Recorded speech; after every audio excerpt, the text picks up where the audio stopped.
Good afternoon. This is the Llanblethian Orchards pizza oven that we use on our open days. A few people asked how it was made, how it's constructed, etc. So I've took photos as I went along, and I'm doing a short video with a video collage of how it's made and talking about it in case you're interested. If you do have any comments or need any advice and you're making your own, feel free to ask questions in the comments on YouTube or on Facebook, or just have a chat to me at an open day or when you see me around. I hope it's useful, this, and good luck. Here's a photo of the concrete pad at our barn before the pizza oven was built, taken just after the slab itself was poured.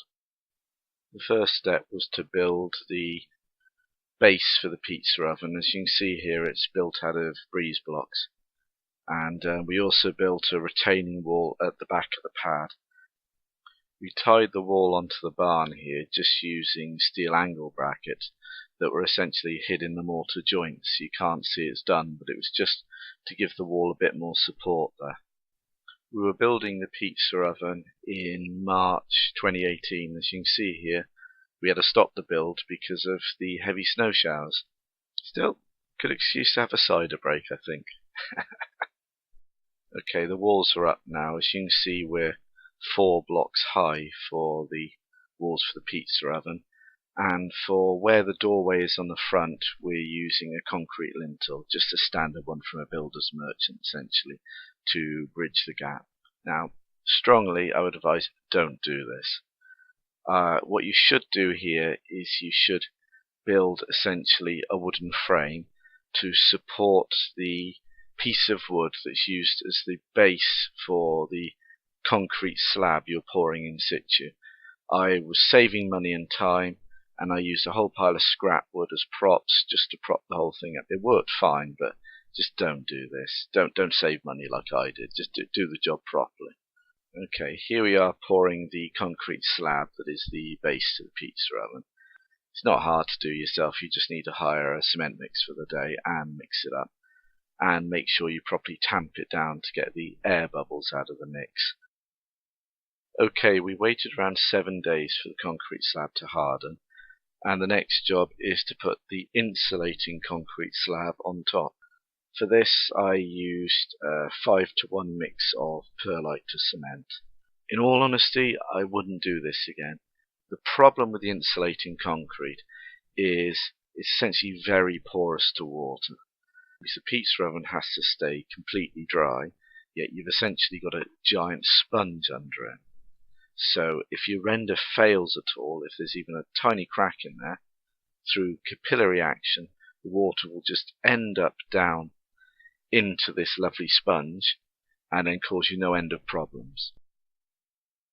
Next job is to render the sides of the pizza oven. The insulating concrete was just disintegrating because it's got no structural strength, so I decided to render it to just cap everything in. The advice I'd give is don't make the mistake of making the render over strong. You want quite a soft render to be able to move with everything. At this stage, all the leftover wood from the moulds, etc., I actually turned into little platforms that I put under the pizza oven to put the wood on. Here I am laying out the base for the pizza oven. I must confess, this is one of the other issues with using insulating concrete in. It's quite a rough surface, and you end up using a lot of sand to level it. In the future, I definitely would have used ceramic fibre matting. Here you can see I've just got a line across 2 bricks to act as a level, and if you notice, they're in essentially a herringbone pattern. When you slide a pizza peel along, you don't want to hit a brick dead on, because if it's not level, that'll just stop the peel dead and you'll probably chip the brick. I've marked down the pizza oven and I'm just lining up the bricks for the first course. I've cut off the excess bricks here around the outside. Right, as you can see here, I've got to start cutting all the fire bricks up. You actually use half fire bricks when you're building your pizza oven. To cut them up, I used my 12-inch angle grinder with a diamond blade. Given the amount of dust as well, you've got to wear PPE when you're doing it, and in truth, building this pizza oven, those 2 coats got so wrecked they just went in the bin straight afterwards. You can see here, just cutting that small number of bricks created a ton of dust on the pad. If you can, I'd recommend using some form of tile saw to cut the bricks up. Here I'm laying down the first course of fire bricks. You can see it looks quite good here. This looks like it's going to work. To build the dome, you've got to get the angle right between each of the fire bricks. And in order to do this, you need to create a set of wedges. So here I've laid out a dome essentially. Here are some of the wedges I cut up to do it. The dome is going up here, and as you can see, we're on our third layer of fire bricks. The angle's not so steep that they're going to fall in, so I'm doing this freehand. Later on I'll have to put supports in once the angle gets steeper. Here we have 4 layers of fire bricks up. As you can see, the layers after the first are laid horizontally rather than vertically. Here's a side view of the pizza oven. At this point here we've started to build the arch outside the pizza oven. You can see at the front of it I'm using 2 different kinds of bricks. I've got fire bricks for the inner arch, and for the outer arch I'm actually using Class A engineering bricks. At the top of the entranceway you've somehow got to join your arches into the main dome, and the way I've done that here is just use angle iron. I confess this bit I really struggled with. The guides I looked didn't really describe it very well, and I got very confused on what was going to be the best way to do this part of it. Originally I just tried to carry on the dome, as you can see, and tried to prop it and saw how this would work. But as you can see, when I looked into the oven, these bricks at this angle was encroaching into the entranceway, and it looked very unstable. I ended up here just cementing in some offcuts and badly cut ones horizontally onto the angle iron. What I decided to do was to use my angle grinder and basically just stand in the middle, lock my arms, rock backwards and forwards, and just use the tip of the blade to just nib away and slowly cut away the fire brick until it is at an angle and a curve like the rest of the pizza oven.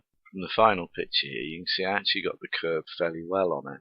If we look outside the pizza oven now, we can see we've started to build up the outside walls now, and if you notice, the engineering bricks are slightly narrower than the fire bricks, so you create this lovely, I guess, embossed pattern between the 2 brick types. And at this stage, the bricks were getting too steep and they wouldn't hold in position properly, so I basically had a circle of scrap wood, and that acted as the support as I built up each layer. And the layers are looking quite good now, and as you look down it really is starting to come together. And I'm using more and more quarter bricks versus half bricks, and there'll come a stage soon in the next layer or 2 where it'll have to be all quarter bricks.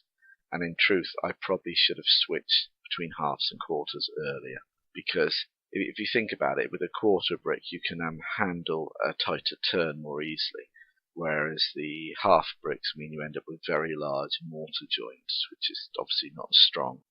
And here we see we're onto quarter wedges totally.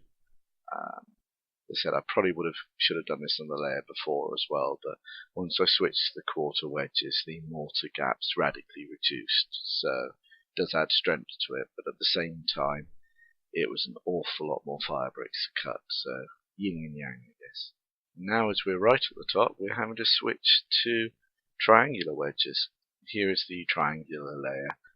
Now this is my second attempt at cutting the capstone, as the first one didn't work at all. What matters is it's a very tight fit, touches all the stones and essentially locks the whole oven in place. There we have the dome. I've got to say at this point I was ecstatic that I'd finally got it done. It's hard to get a good photo of it, but here's the inside of the oven. You can see obviously we've got half bricks at the bottom, and then we're moving up to quarter bricks, and then finally triangles. I've got to now clean off all this mortar in here, and unfortunately some poor sod has now got to climb in the oven on his back, clean all the joints out, and then repoint the whole thing, and that was a horrible job. Now we've finished with the dome itself, we're on to the archways. So we've essentially got 2 pieces of wood with the correct curve, and then we build a little scrap wood support for it. So now we're laying the fire bricks on to make the chimney archway. We have full length bricks at either end, and then in the middle section we have halves on either side, so there's a gap in the middle where the hot smoke from the oven would raise. So now you can see the chimney archway is done. We've got 2 solid bricks on either side, and then we've got these half or quarter bricks in the centre with essentially a slot where all the hot smoke will raise.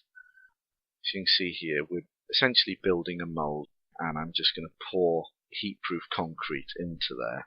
For the insulating concrete here, I was just following the advice from Forno Bravo, and it was very cathartic. They were saying just use crushed up fire bricks to create concrete essentially. And there's our insulating concrete poured. This is the first chimney I was going to use, which is a single skin, and I was essentially just going to bolt it straight down to the poured concrete chimney itself.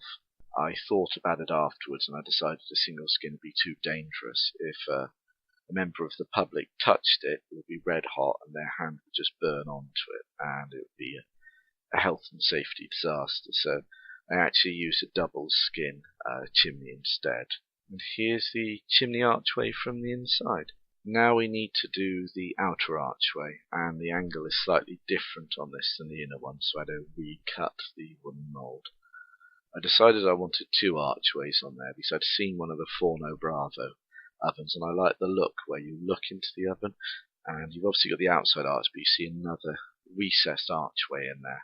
When I did the outer archway, I also cemented in some nails, as you can see here, to act as an anchor, because I'd have to put some render in between the outer archway and the chimney so smoke wouldn't escape before I insulate the whole thing.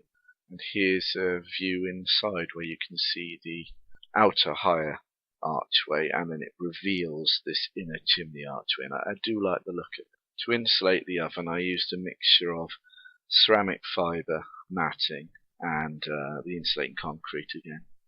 On reflection, I wouldn't use that insulating concrete next time. I would just use ceramic fibre matting. I was essentially saving money.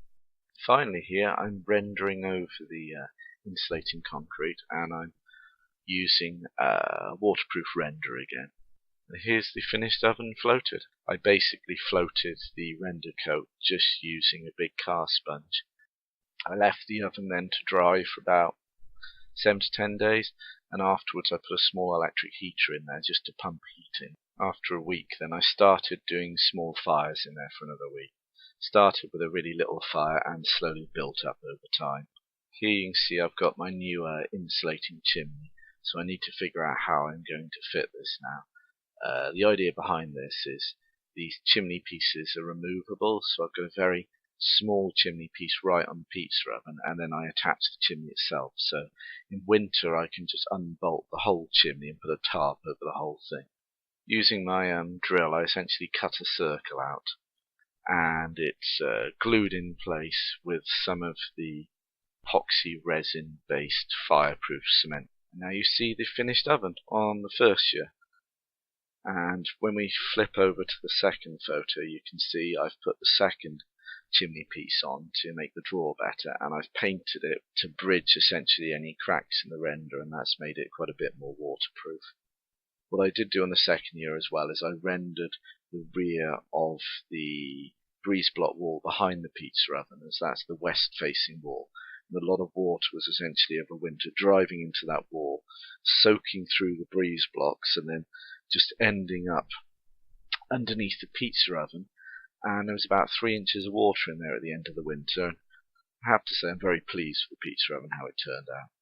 There's nothing quite like sitting there on an evening and just having this wonderful crackling fire and the smell of wood smoke, and then obviously getting some nice food out of it. So I hope the video has helped you, and if you do have any questions or queries or need any advice, just feel free to drop me a line and I'll help you as best I can.